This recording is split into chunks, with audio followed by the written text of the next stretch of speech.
This podcast is a part of the PodMania Podcasting Network. Check out podmania.co.uk to check out more of our great podcasts, features, reviews, match ratings and previews spanning the crazy and diverse world of professional wrestling. Hello, my name is Simon Miller from What Culture Wrestling, and you are listening to the PodMania Pro Wrestling Podcast, and you better keep listening to it. Why? Here's why.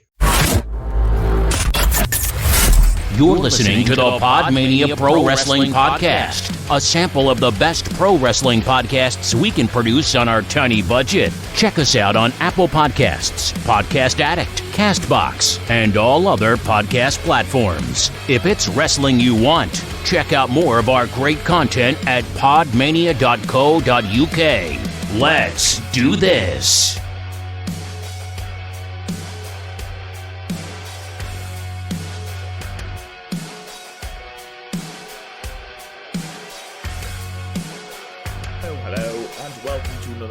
Of the PodMania Podcast. I'm your host, Rob Good, and I am joined as ever by no one. I'm on my own today. Unfortunately, we've had a slight issue at PodMania Towers where a power cut has completely knocked out my power, and therefore I couldn't record with Chris and Garth. So unfortunately, this week in wrestling is off the table. However, we have got something in store for you. We have found our WrestleMania XI review in the vaults, and we are going to have that out for you now. I'll be back right at the end to talk a little bit about what's coming next and things like that. But until then, enjoy the retro review of WrestleMania XI. We're going back to 1995, the 2nd of April. 1995 to be exact, from the Hartford Civic Center in Connecticut. We are looking at WrestleMania 11, a rather infamous WrestleMania. It was in a really bad time for the WWF, a lot of cartoonish characters in the WWF. But what I'm going to do for you is I'm going to break down what it was like in that time, the sort of things that were happening at that time. Then we're going to run through the show itself, running through the matches, the backstage segments, and the celebrities that were involved in that show. And then we'll give sort of the aftermath and my thoughts on the show afterwards. So, without further ado, let's load up the music for the first time on this podcast, and I bring you the news report.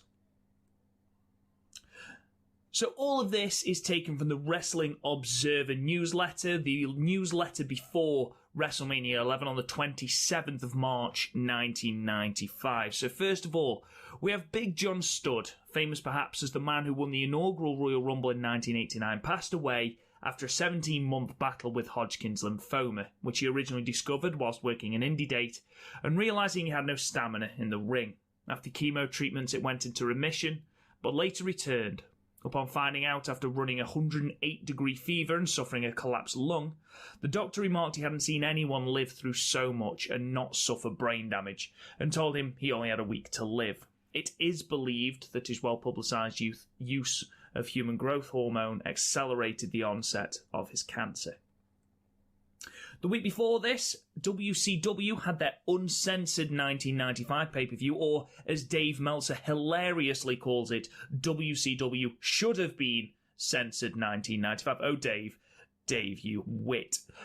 The show's notable for the first two matches getting negative stars from the Big Melts, but also the continuing decline of Ric Flair in the wake of Hogan's ego, the debut of the Ultimate Warrior wannabe, the Renegade, and the firing of Dustin Rhodes, Blacktop Bully, and road agent Mike Graham for the use of blading in their, let's face it, terrible King of the Road match, even though Hogan had bladed just weeks before at a house show against Vader with absolutely no repercussions. Sort of goes to show the state of WCW. Back to the WWF now, and Crush was fired, even though he had done nothing on TV in months and was effectively being paid to sit at home. This was after an 8-day investigation from authorities, after an intercepted package of 500 units of anabolic steroids were found addressed to him. After searching Crush's house, police found several unregistered handguns and drugs, including marijuana. WWF responded to this by firing him immediately. Lastly then, Lawrence Taylor, who of course infamously worked the main event of WrestleMania 11 against Bam Bam Bigelow, was fired as a sports analyst on TNT. He claims it was because of working WrestleMania, and TNT is owned by, of course, WCW owner Ted Turner. And that just about rounds off the news report, all of the wrestling news from the week of the 27th of March. So, WrestleMania 11, lots of you will know lots of little bits about the show. I was very similar. It's one of the WrestleManias that I've always seemed to miss out, between the golden age of WrestleManias to the Attitude Era. WrestleMania 11 always seems to be the one that's missed out. It's one that has been reviewed as both the worst WrestleMania in history, and it's also been billed as the WrestleMania that saved the WWF. I don't agree with either of those. First of all, because WrestleMania 9 exists, and in a world where WrestleMania 9 exists, I don't think any other WrestleMania can be classed as the worst WrestleMania. And then, secondly, it's the WrestleMania that saved the WWF. Well, that's not technically true either, because after this, obviously you had the exodus of Scott Hall, or Razor Ramon as he was in the WWF, and Kevin Nash, or Diesel.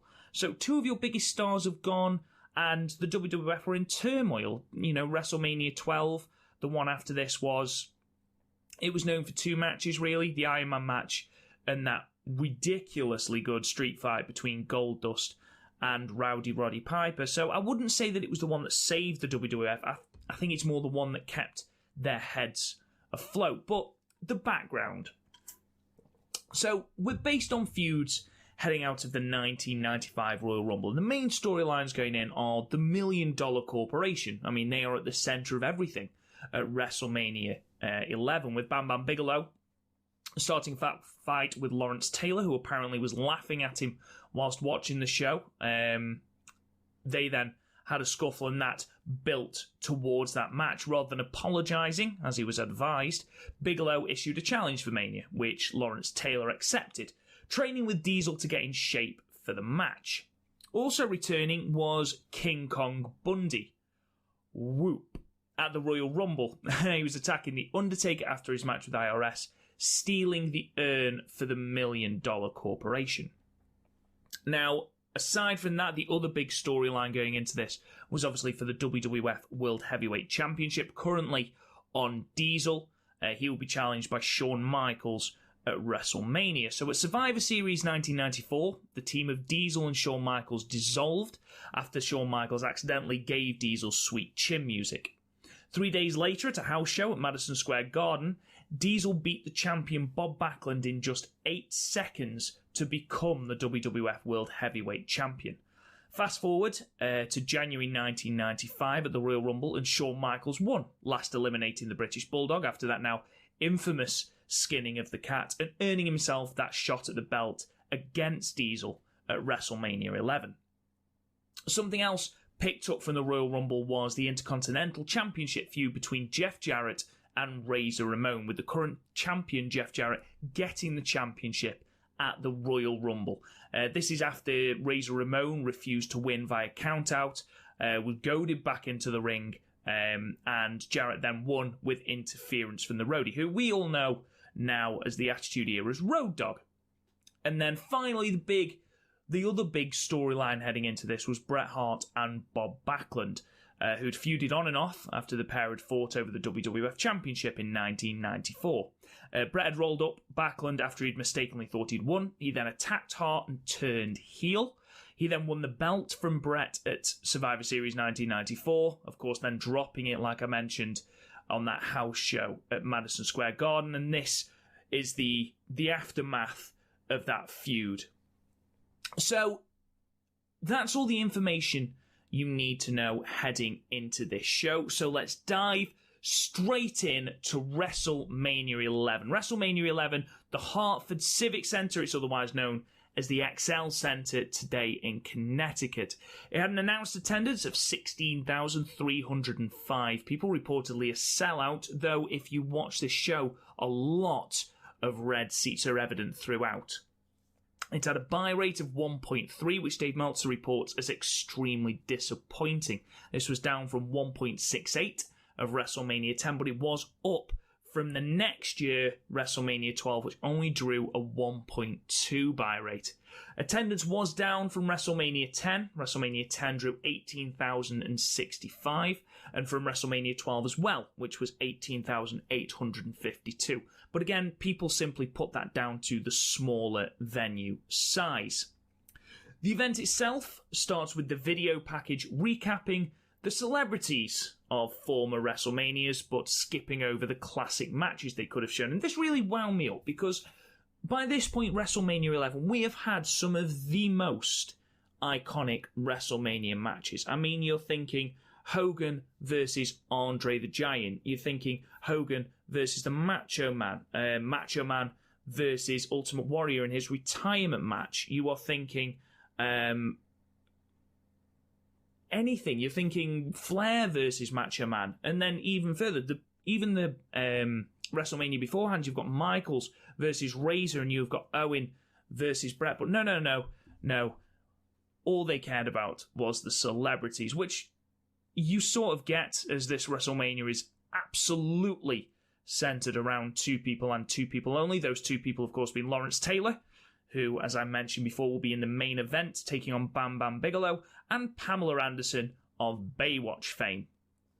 Of course, we're then cutting to wrestlers looking awkward with the proverbial who's who of 90s celebrities. So if you are a 90s child like myself, you are going to absolutely know these people. It's going to be a real roller coaster of childhood memories for you. So we have Pamela Anderson, who was, of course, famous for her time on Baywatch, famous for literally running very slowly. And that's about as far as it went. We also had Jonathan Taylor Thomas from Home Improvement, standing with the Allied Powers. MTV's Jennifer McCarthy, avoiding the advances of Razor Ramon and the 1-2-3 Kid. Nick Totoro from NYPD Blue was standing and checking Undertaker's pulse for some bizarre reason. Salt & Pepper, famous for the song Push It, are rubbing Bret Hart. And finally, Diesel is in the locker room with Lawrence Taylor's All-Pro team. And once that video package is rounded off, we head into The America the Beautiful, which this year was sung by Special Olympian Kathy Huey, replacing the originally booked Fishbone, who I know absolutely nothing about. No quips. I literally know absolutely nothing about this band. I'm sure they're great, but they apparently weren't on this Mania. Kathy Huey did a really, really good job and was given a rightful, rousing round of applause come the end. We then cut to our commentary team. Our commentary team for this show are Vince McMahon and Jerry the King Lawler. Vince starts by thanking the loyal fans for sticking with them. This is the first Mania since the steroid trial, and he welcomes new fans before describing Mania as the standard of excellence in sports entertainment. The King adds that it's pageantry, Hollywood, an event fit for a king where two worlds collide, the NFL and the WWF. So heading into this first match, nothing mentioned about the card.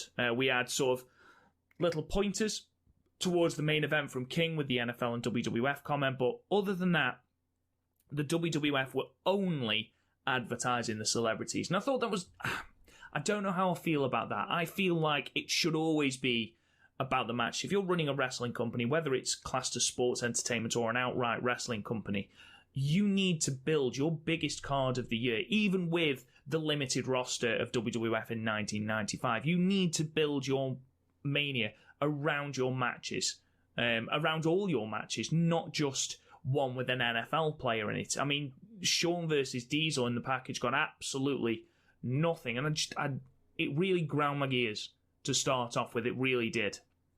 However, we go into our first match with the Allied Powers, the tag team of Lex Luger and Davey Boy Smith, the British Bulldog, versus the Blue Brothers, Jacob and Eli Blue, who, I'll be perfectly honest, apart from very recently watching the Royal Rumble 1995 and seeing one of them, or both of them, because they look very similar, appearing in the Royal Rumble match, I knew absolutely nothing about these, but on further research, they're more famously known perhaps as Skull and 8-Ball of the DOA stable, and as the Harris Brothers from WCW, or they're famous for TNA, where they were minions of Vince Russo in his ill-fated stable Sports Entertainment Extreme.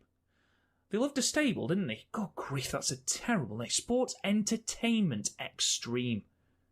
Jesus, that's an awful name. They came out accompanied by Uncle Zebekiah, or as he's known to most wrestling fans of the modern age, Zeb Coulter or Dutch Mantel.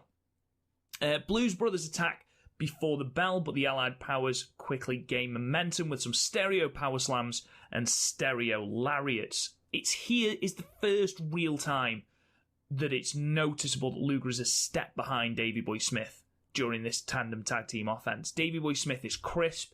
He's into those moves quickly. They feel impactful, whereas Luger felt like he was going through the motions here. And obviously, we all know that he would turn up in WCW on that first episode of Nitro in October of this year. And it's a big, big decline for Luger. But we'll talk about that in a moment. Davey Boy Smith keeps the momentum for a while, but Blue Brothers attempt some twin magic. Yes, the Blue Brothers started this well before the Bella Twins. It doesn't help that Vince and King couldn't tell which one of them was which, and that made it very difficult for anyone who was doing this as a review or taking notes to know which one was which either. So I did feel a little bit sorry for the referee.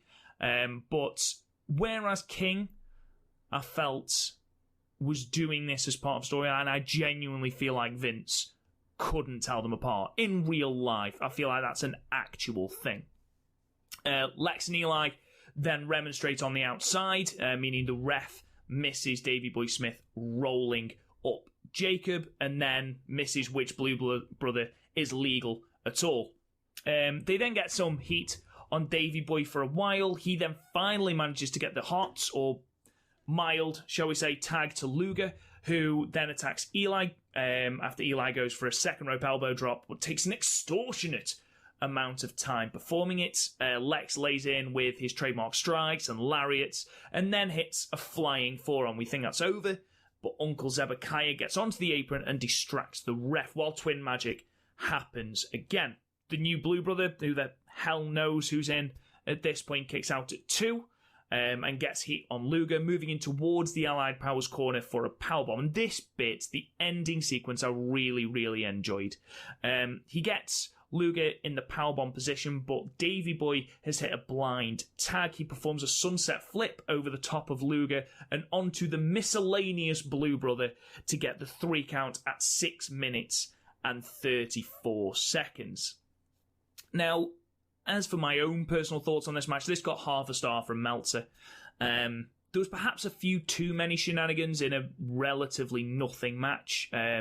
Davey Boy looked brilliant and was the standout by far in this match. He was amazingly over with this crowd, with Luger paling in comparison, really. It's a shame when you consider where he was, 1993, being pegged as the next Hogan, the next face of the company, and now he's put into effectively a nothing tag team. Marks a remarkable descent for Luger, again, who would ultimately leave for WCW in October. Run-of-the-mill, inoffensive match, nothing really to mention, otherwise it's not a match you are going to remember, even straight after it, to be perfectly honest. There's patriotic fireworks exploding in the ring as the Allied Powers pose. JR catches up on the ramp, which is something that is key and very, very... It's all over the place in this show. JR is constantly on the ramp, catching up with all the time the people who have lost. Never the people who've won, always the people who've lost. And it's something I hate even now, because they do it in the ring, and they've got to cut a promo, even though they've just wrestled a match. And this right here is why I hate it, because JR catches up to Uncle Zebekiah on the ramp and attempts to interview him. After which Zebekiah cuts this completely inaudible promo about the Allied Powers pinning the wrong guy. Everything else is completely inaudible because A, he's shouting, B, he's walking off, and C, he's just been in a match. Even though he wasn't working the match, he's still been a part of it. He's still been running up and down and jumping and being a part, being an outside part of the match. I hate it when people do it. And I hated it when JR did it during this pay-per-view, and it is something that is constantly after each match. The commentary team then throw to Nick Tortoro, who is being used as a backstage hand, which is fine by me because he's better than Todd Pettingill. He is supposedly with Pamela Anderson, but we'll never know if he actually was because none of the audio was working. Completely mute promo with all of the mouthing and no sound coming out whatsoever. Jenny McCarthy turns up as opposed to Pamela Anderson as the pair continue to mouth until it cuts back to Vince and King. Really awkward promo, made slightly more awkward by Vince uttering an ominous line about how you never can tell what will happen in the WWF or to our crack audio team. Jesus, Vince, you would not want to be the person who forgot to turn on the audio for that promo. Jesus Christ. King takes the time that presumably would have been this promo, takes time to mock American football again as we wait for the next match, saying that it's 11 men spending hours trying to move something very small. He says it's like the post office. His humour doesn't get any better, folks. We move on to match 2 then, and it's the Intercontinental Championship, a rematch from the Royal Rumble 1995 with the current champion Jeff Jarrett with his friend the Roadie taking on Razor Ramon with his bodyguard, 1, 2, 3 Kid. We cut back to the aforementioned Rumble to show how the Roadie's interference caused Razor to drop the title to Jarrett in the first place, which was a chop block to the knee, which meant Razor couldn't hit the Razor's Edge and consequently got rolled up by Jarrett. As Jarrett and the Roadie enter and Jarrett struts and all that sort of jazz, we cut backstage to Razor and the 1, 2, 3 Kid, who proceeds to cut an absolutely abysmal promo, made even more abysmal by the fact that WWF still hadn't sorted the sound out, which meant that it sounded like he was coming from underneath a damn sink. He's saying that the Roadie better keep his nose out or the Kid is going to take care of him. He's never been that good on the mic, has he, Sean Waltman? Jesus. Razor hits the ring and attacks Jarrett before the bell and spends a long period in charge at the start of the match, tossing Jarrett about, getting a close 2 count with a roll-up before the Roadie saves Jeff from the Razor's Edge again, calling back to the Royal Rumble 95. There's a lot of callback spots during this match which I really like this, for example, where Jarrett attempts to leave but is cut off by the imposing presence that is the 1, 2, 3 Kid. Jarrett decides that it's safer to go back into the ring to face Razor Ramon than to face 1, 2, 3 Kid. JJ crotches himself on the rope and Razor slams the Roadie's head into the ring post. Throughout this, Vince and King are making reference to the weak knee of Razor. Don't forget that's the knee that the Roadie targeted in the Royal Rumble 1995. But Jarrett doesn't go for it. Instead, he spends time making drop kicks and what must be described as a lovely-looking swinging neckbreaker. Ramon misses a bulldog from the top rope, which looked horrendous, the bump he took for it, before Jeff finally locks in the figure 4. Razor's in it for ages, but eventually manages to reverse the pressure. The match continues, and both men are on the top rope, with Razor hitting an avalanche side suplex from the top rope. But rather than going for the pinfall, and this is another real inconsistency in this match, rather than going for the pinfall, he gets Jarrett up for the Razor's Edge, bearing in mind he's got a weak knee and he's just been in the figure 4 for ages. I didn't understand this part of the match. You have just hit an avalanche side suplex from the top rope. Jarrett is on the mat. He's gone. He's out. Why would you pick him up for a move that involves a bad knee? Why would you do that? It makes absolutely no sense. Anyway, he goes up for the Razor's Edge, but the Roadie slides in to chop block the knee again, giving Razor the DQ win at 13 minutes and 32 seconds. So even though Razor Ramon wins, Jarrett keeps the belt. Jarrett and the Roadie set up on Razor, but 1, 2, 3 Kid, being the hero that he is, attempts to clean house. An absolute melee ensues before the match is eventually called. So this match got 2 3/4 stars from Meltzer. It was a solid match. I didn't think it was as good as the Royal Rumble counterpart. It was a strange finish. But with a lack of star power on the roster, I mean, I don't really suppose there was anyone else to push for that title until Shawn Michaels at SummerSlam. I mean, who are you going to push? Mantar? Duke the Dumpster Drozy? Sparky Plug?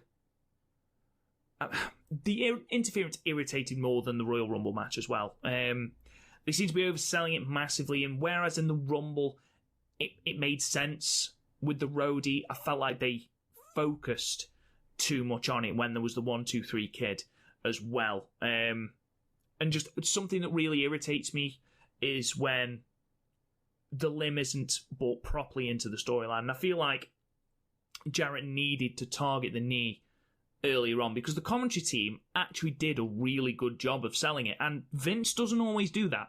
So take advantage. Take advantage of the fact that Vince actually knows what the hell he's on about. I mean, he did call a lot of moves what a maneuver in this match. It was really obvious. But apart from that, he did a really good job. Jarrett, replete with a bloody nose that he somehow got, presumably at the hands of the imposing 1, 2, 3 kid, and the roadie eventually escape. Of course, they can't get to the back without being attacked by JR, who attempts to interview Jarrett, saying that his conduct is unbecoming of a champion.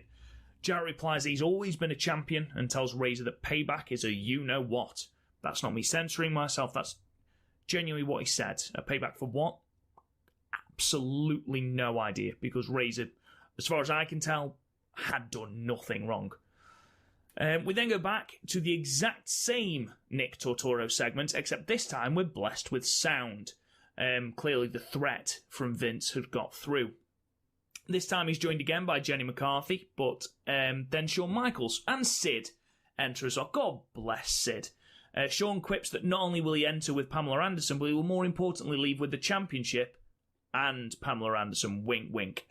Sid then absolutely screams a promo about fear leading to Diesel feeling sick and how his dreams have turned to nightmares. The camera then cuts back to Shawn, but all you can hear is Sid just periodically screaming nightmares and dreams turn to nightmares. He wasn't the best promo, but good God, he was entertaining. Match 3 then, we go to one of the lesser talked about Undertaker WrestleMania matches, with The Undertaker with Paul Bearer taking on King Kong Bundy with Ted DiBiase. And there is a reason this match is not talked about in the annals of Undertaker streak history, and you'll find out why in a minute. Ted DiBiase enters with Bundy first, holding the urn they stole at the Royal Rumble 1995. King says that Bundy has the quickest WrestleMania pinfall victory, which he did at the time, a 25-second win at the inaugural WrestleMania against Special Delivery Jones, which is a nice bit of WrestleMania trivia for you. We then cut to Todd Pettingill in the audience, who is annoying former Chicago Bear Neil Anderson, asking him about the main event of Lawrence Taylor versus Bam Bam Bigelow before making the poor man get into a 3-point stance. Go away, you stupid irritant. Thank goodness for the dong of the bell that announced Undertaker's arrival. At this point, Taker was 3-0 in the fledgling years of the streak. He'd beaten Snooker at WrestleMania 7. He'd beaten Jake the Snake at WrestleMania 8. And he'd beaten Gonzalez in a WrestleMania Classic at WrestleMania 9. Now, I don't know what Undertaker had done to piss off bookers between 1993 and 1995, but to give him Gonzalez and Bundy in 2 consecutive WrestleManias, fucking hell. Jesus Christ. It's true what they say that the streak didn't really kick off until 17 against Triple H. Good grief. So Taker starts hot but can't take Bundy off his feet because Bundy is massive. It takes a series of lariats, an old school, as we now know it, but it wasn't called that then, and another flying clothesline to eventually take Bundy off his feet. Bundy then tamely clotheslines Taker over the top rope where he lands on his feet. He takes the urn from DiBiase, presenting it to a clearly overjoyed Paul Bearer, and the pair pose with it. Karma then comes in to ruin the party at the behest of DiBiase because no party is complete with Karma. He then kicks Bearer in the stomach, takes the urn back up the ramp. I can't help feeling all these shenanigans were to take away from the fact that Bundy was damn near immobile at this point. It was appalling. Sure enough, he tries to get to the back but can't because his way is blocked by Jim Ross. So a picture-in-picture interview during the match takes place, which sees Karma tell Jim Ross that the urn was his now, and he intended to melt it down into a chain. Yep, this actually happened. Meanwhile, Bundy has briefly moved from the strikes to a body slam, followed by a knee drop, which gets a 2 count. Those are the only 2 moves that Bundy does during this match. At this point, Taker has clearly had enough. He powers out of the corner, hits the strikes and a body slam, which, admittedly, not easy, and then a leaping clothesline to tamely end a tame match at 6 minutes and 36 seconds. Bundy was awful here. His comically poor selling, plus the fact that they'd had to have an entire urn story to detract from the fact he couldn't move and that Undertaker couldn't hit the tombstone on him, means it is well worth the 0.5 stars that Meltzer gave it. It's not a match from Taker's streak that'll live long in the memory, that's for sure. I mean, I have the DVDs of the streak when they released it as a box set after the Lesnar loss, and it's one of the only ones that hasn't been watched. Even Gonzalez has laugh factor. It's that bad, it's comical. This was just bad, and it was boring. Not a good look at all for Taker. Backstage, we cut back to Nick Tortoro, who's still looking for Pamela Anderson, but instead of finding her, he finds the All-Pro Bowl team, who call out the individual members of the $1 Million Corporation in some of the worst promos I've ever seen. All saying the same thing. You know where we are. Come and find us. In varying degrees of woodenness. Amongst them, by the way, future WCW man Stephen McMichael. There you go. A little bit of trivia again for you. Tortoro then bursts in on a chess match going on between Jonathan Taylor Thomas and Bob Backlund, of course. Backlund has no idea who Pamela Anderson even is and is then infuriated when Taylor Thomas beats him. He says that's what's wrong with the youth of America today and proceeds to pop quiz the small child on the 34th President of the United States and the capital of Honduras, amongst other things, all of which he gets right, which infuriates Backlund even more. We cut back to the ring now, and Owen Hart is out. He has a surprise partner for the World Tag Team Championship match that he has been teasing for weeks. Now, little bit of an interesting fact. Before this show took place, the original mystery partner was first going to be Jim Neidhart, but he got fired for no-showing some live events, and then it was due to be future World Heavyweight Champion Chris Benoit. There you go. However, it is neither of those two. Owen introduces the mystery person, as a man who defeated his brother at WrestleMania, and it will be a huge surprise. Really emphasise the huge in that. And sure enough, out comes Yokozuna, after months out trying to shed pounds. And after these months of trying to shed those pounds, he comes back even bigger. This man is absolutely enormous. He is weighing in at over 600 pounds at this point, which is quite frankly astonishing that he is even moving at that weight, never mind performing in a match. He gets a great pop though for his return, which is nice, and he's accompanied to the ring by Jim Cornette and Mr. Fuji. Cut backstage then to interview the tag champs, the Smoking Guns. Billy Gunn says it didn't matter about Yoko, they're going to win anyway, while Bart stares at his hands, stumbles over his promo, and then is clearly timed out as we cut back to the ring and Vince cuts in over him. Good stuff, Bart. Lukewarm reception to the Smoking Guns on their entrance, though Yokozuna does attempt to help them by garnering cheap heat, waving the Japanese flag. He was born in California. The match itself follows the same pattern a lot of Yoko and Owen matches ultimately would. Teams getting heat on Owen, who in this match was by far the standout man. If Davey Boy Smith was the standout of the first match, Owen was the standout of this one. Before Yokozuna comes in for brief bursts of power. And I cannot emphasise the word brief enough. Owen is double teamed for large portions of the opening salvo of this match. He's hit with an assisted neck breaker and a sidewinder, but Yokozuna distracts the referee enough for Owen to kick out of the sidewinder at 2. Yoko's tagged in and hits a really snug-looking leg drop on the back of Billy Gunn's head. Looked incredibly nasty. One thing I will say, though, despite his size and quite clearly growing fatigue, Yokozuna did bump very, very well here for the tag team champs. That's one thing that I think most people who worked with him said. You know, he was easy to work with. Eventually, Yokozuna, probably realising that his legs were about to give out, hits a body slam on Billy, drags him to the corner, and hits the banzai drop. Bart breaks up the pin on 2, but Yokozuna, now thoroughly gassed, back body drops him out of the ring. Owens tagged in, thinks about going for the sharpshooter, but after hearing the pop the move was getting, he transitioned into a pin for the victory at 9 minutes and 42 seconds. What a heel. Owen and Yoko are obviously your new tag team champions.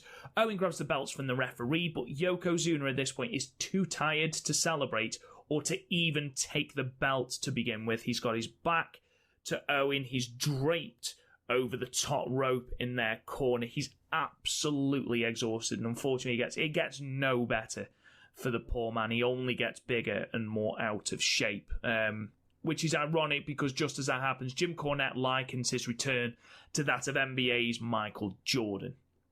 Wow. This match gets 2 stars from Meltzer. Forgettable, really, as were the Smoking Guns. Yokozuna looked terrifying at the size he was, I've already mentioned, and again, unfortunately, would only proceed to get bigger. While the limbo Owen Hart found himself was absolutely astonishing. For a man of his talent, coming off of the great 1994 he had, winning King of the Ring, opening WrestleMania on one of the greatest matches in WrestleMania history against Bret, and then having a similarly great match against Bret at SummerSlam of that year, easily the best match of that show as well, to then be thrown into tag team limbo. Yes, admittedly getting the tag team championships, but even then, the WWF didn't care about the tag team championships. It's baffling. I must admit, I did enjoy the Owen Hart Yokozuna tag team. It did have a good dynamic, but this wasn't thrown together because they had a good dynamic. This was thrown together because you needed to give Owen something to do and you needed to give Yokozuna something to do on his return. This wasn't done on purpose. This just happened to work. Todd Pettengill is annoying Bam Bam Bigelow backstage. Bam Bam likens his opponent Lawrence Taylor to a flash in the pan and says he will not be known as the man who lost to an NFL player. How about that for foreshadowing? Because it's true. Unfortunately, in WWF at least, that is what Bam Bam Bigelow is known for. Search your hearts. You know it to be true. Straight in to match 5, which was the I Quit match between Bret Hart and Bob Backlund, with, for some baffling reason that was never really explained, Rowdy Roddy Piper came out first to referee the match to by far the biggest pop of the night. No music for Bob Backlund, though, and enormous boos for him, which is unfortunate, seeing as this was basically a homecoming. Conversely, absolutely astronomical pop for Bret, who eclipses even Roddy's pop. Absolutely, he's really, really over at this point. So basically, this was a submission match with Bret trying to lock in the sharpshooter and Bob trying to hit the chicken wing. Rowdy Roddy Piper's sole aim in this match was to annoy people, and I'll sort of go into that in a minute. Bret starts in charge, wrapping Bob up in the ropes. Roddy Piper then runs towards him with a microphone saying, "What do you say?" And that was all he did. All match, every 3 or 4 seconds. It becomes very, very annoying very, very quickly. There's one moment where it's funny, and that's where Bret Hart is working the leg of Bob Backlund, and he asks Bob, "What do you say?" Bob makes some manner of ridiculous noise that I assume means no. He then looked at Bret and went, "Bret, and Bret laughs. That was the one moment of comedy that comes for this. Otherwise, bloody hell, how shrill. Bob keeps managing to reverse out of the sharpshooter. We've got two very contrasting styles. Obviously, Bret is working the legs, the knees, to try and soften Bob up for the sharpshooter, whereas Backlund is working the arms with a series of arm bars and the shoulder to try and soften him up for the chicken wing. However, after Bob has got his foothold in the match, Hart rallies with another sharpshooter attempt, but runs at Backlund and misses, hitting the post shoulder first. Backlund attempts to lock in the chicken wing, but doesn't quite get all of it. Bret reverses it then into his own chicken wing, causing Bob to make an ungodly noise that we were supposed to interpret as him quitting at 9 minutes and 35 seconds, giving Bret the win. I can't begin to describe the noise that comes out of Bob's face. I highly recommend you YouTube it. It's hilarious, but it's certainly not I quit. JR, the serial irritant, catches up with Backlund as he heads back up the ramp, who simply states that he's seen the light and leaves. Okay, this was awful. Meltzer gave it 1.25 stars, and for me, that is too high. Bret will go on to write in his autobiography that it was his worst pay-per-view match ever, and I find it really hard to disagree, really, Bret, and that's even taking WrestleMania 26 into account. Backstage with Nick Totoro, again, who claims that Pamela Anderson has in fact left the building, but other arrangements have been made. We then get our procession of celebrities with special guest timekeeper being the apparent chess prodigy Jonathan Taylor Thomas, and the special guest ring announcer being the aforementioned Nick Totoro, who was already on this show far too much. This was all, of course, in preparation for the WWF Championship match between Diesel and Shawn Michaels. Michaels is out first with his bodyguards Sid and Jennifer McCarthy in tow, rather than Pamela Anderson, to a pop that drowns out the entire end of Totoro's sentence, which is beautiful. We then cut to Todd Pettingill, who's interviewing Diesel, who cuts a promo where he stumbles over the word retain for a couple of awkward seconds before making up for this by screaming Psycho Sid-like for the remainder of the promo. Awful. Absolutely awful. He then comes out to another big pop, one that I wouldn't really associate with Diesel's critically panned title run. He's accompanied by Pamela Anderson, though, which probably helped Diesel's pop, if I'm being honest. Heading into the match, Shawn sells brilliantly for Diesel to start with the story early on being that Diesel could beat Shawn easily in the power department, so Shawn would have to grind him down and basically outrun him. Michaels does take some awful bumps, especially to the outside. There was one where he lands on his shoulders, and then there's one where he slides through or falls through the bottom two ropes and just lands horrendously on his neck and shoulder. Looked really, really bad. Michaels does gain the ascendancy by clotheslining himself and Diesel out of the ring and tries to capitalise with a diving cross body from the top rope to the outside, a splash from the apron to the floor, the top rope bulldog that Razor Ramon had previously missed, and a back elbow drop from the second rope, but still Diesel kicked out and was getting undeniable Diesel chance at this point. He was over.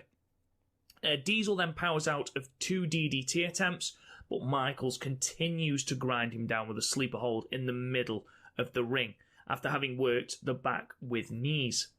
Diesel finally gains back momentum by driving elbows into Shawn in the corner of the ring and driving forearms into him, using his tights to keep him tethered to him, constantly bringing him back like a tetherball and slapping his head with forearms. Both men end up on the outside, and Sid, who has been fairly inconspicuous at this time, distracts Earl Hebner, which eventually works against Shawn as the ref misses the sweet chin music and resulting pinfall. Sid attempts to make amends for this by taking the turnbuckle pad off and pointing it out to Michaels, but he can't capitalise on it. Michael goes to the top, but Diesel catches him in a sidewalk slam. This was beautiful, seamless from Diesel. Really, really well thought out spot. Diesel then slingshots Shawn into the exposed turnbuckle as he hits the infamous jackknife powerbomb that Shawn refuses to sell properly for the win and to retain. That's the word you were looking for earlier, Kev, in your promo. He retains his WWF Championship at 20 minutes and 32 seconds. 4 stars from Meltzer. Easily the match of the night. Shawn made Diesel look great, apart from Shawn being Shawn during the final jackknife. And Diesel had that landmark win finally in his title reign. It's something that his title reign certainly needed. It's a shame about the rest of it. Mabel. The storyline that this moved on was good, and it was probably the only match where the interference isn't gratingly overbearing. It found that balance which every other match had struggled to find between being off-putting and story progressing. Plus, an additional bonus, Nash made it through a match without tearing his quad. So, well done. Post-match, Sid screams at JR that Shawn Michaels isn't finished with Diesel and that this isn't over. Meanwhile, Pamela Anderson gets into the ring to celebrate with the champion, who also invites Jennifer McCarthy and Nick Totoro into the ring to celebrate with him as well. Pettengill is backstage because apparently one promo with Shawn isn't enough. With Shawn and Sid, they replayed that super kick and the missed pinfall. Sid then stumbles over some manner of convoluted softball/baseball reference about the need for 2 referees and umpires, and Shawn bemoans that he had Diesel out colder than a block of ice, that he proved he was the best, and that he will do it again if Diesel is man enough to face him. Main event time, match 7, Bam Bam Bigelow and the $1 Million Corporation versus Lawrence Taylor and his All-Pro team with Pat Patterson as special guest referee. Second random special guest referee spot that I don't really understand. Vince takes over the announcing duties for this, probably to show off his NFL knowledge, but first introduce the $1 Million Corporation. They're all out there: Bundy, Tatanka, Volkov, IRS, and finally DiBiase. The All-Pro team then come out and are introduced with all their stats from Encyclopedia Vince. Ken Norton Jr., Chris Spielman, Ricky Jackson, Carl Banks, Steve Mongo McMichael, and the captain, Reggie White. Karma, Tatanka, and Bundy are then all knocked off of the apron by the All-Pro team. What a fantastic look for wrestling this is. Bam Bam and Taylor make their way to the ring and face off. Taylor gets enormous chance of LT, really, really over with this crowd.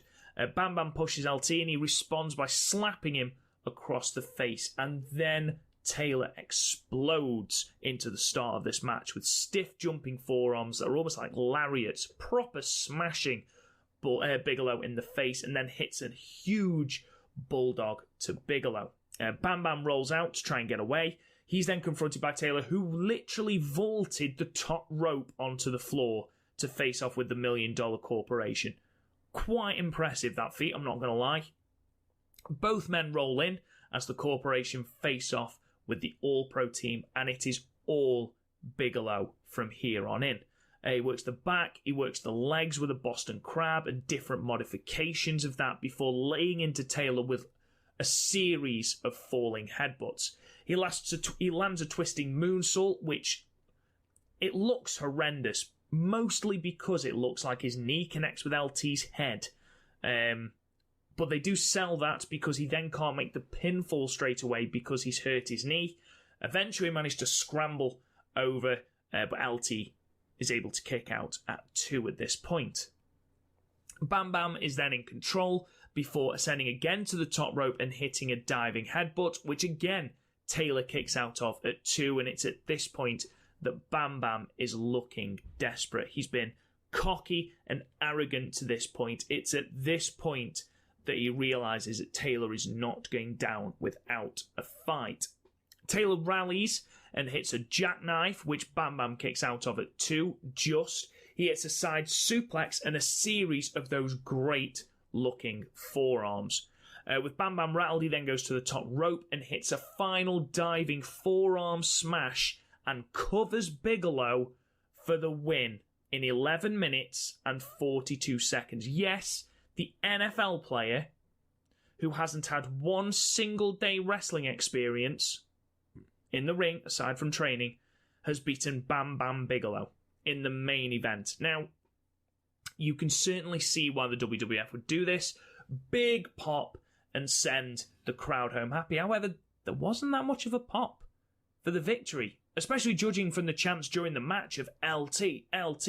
But the crowd seemed a little subdued, and there was definitely a few whistles and whispers of boos. The crowd didn't seem 100% happy that the NFL player had gone over the WWF superstar, because I think everyone had just assumed that Bigelow was going over, and to be perfectly honest, Bigelow going over would have been the correct call in my honest opinion.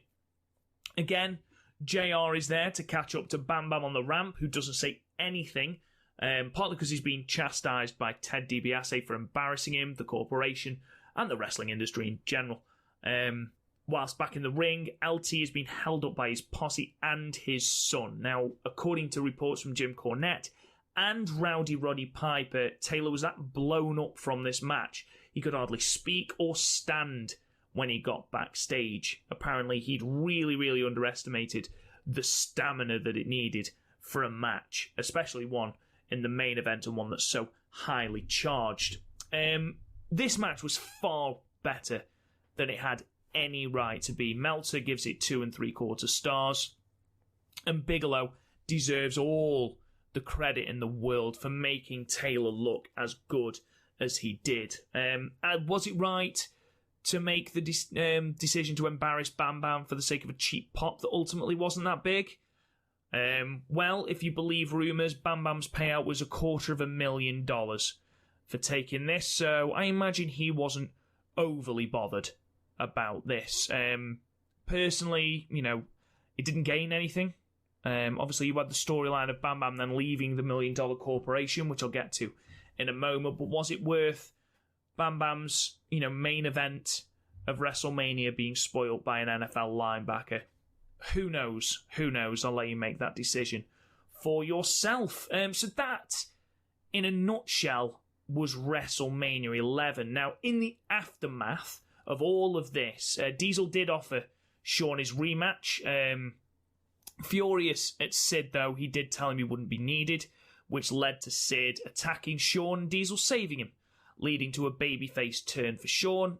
Diesel would ultimately lose the WWF title at Survivor Series 95 to Bret Hart, while Shawn would win his second Rumble in a row in 96 to set up the 60-minute Iron Match main event for the championship at WrestleMania 12.